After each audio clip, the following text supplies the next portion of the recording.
As grain harvest wraps up here in Louisiana, farmers can now pause and reflect on the season. In this week's Bottom Line, Neil Melancon takes a look at Harvest 2015 and what lies ahead.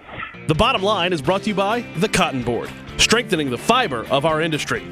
It is a bright, beautiful day here at the Scheck Snyder Farm in West Baton Rouge, and for many farmers across the state, this is an equally beautiful sight, a completely harvested grain field.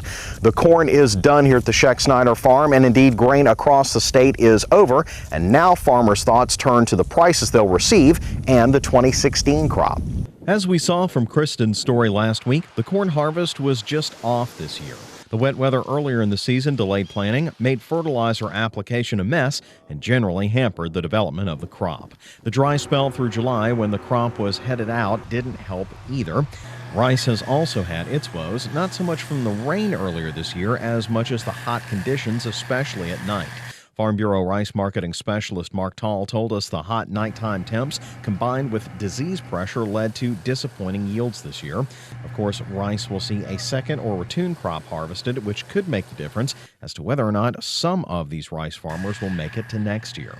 Soybean harvest is still underway, but farmers are finding similar woes to other grains.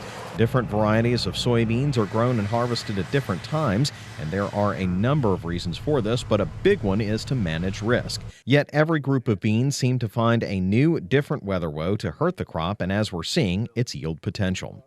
As you can see, corn is just about done with harvest, and by the time the segment is over, it might very well be done.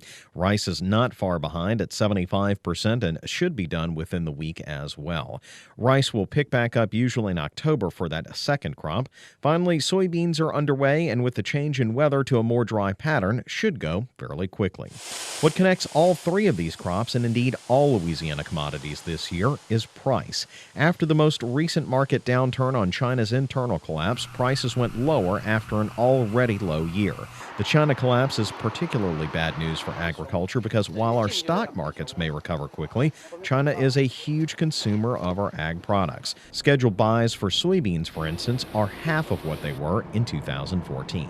The bottom line is the 2016 harvest is made right here, right now, at the end of this year's crop. And while farmers like the Scheck Snyders can breathe a little sigh of relief at the end of this year's work, their thoughts have to turn very soon to the hard work to come.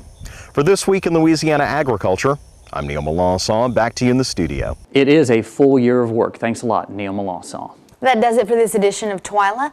Please keep sending us your pictures from harvest or sugarcane planting. Just post them to Facebook with or Twitter with the hashtag TWILAHarvest. And remember, you can watch all of our stories online on our website, twilatv.org. For Avery Davidson and all of us here at TWILA, I'm Kristen Oaks White. Thank you for joining us. We hope to see you again right here next week.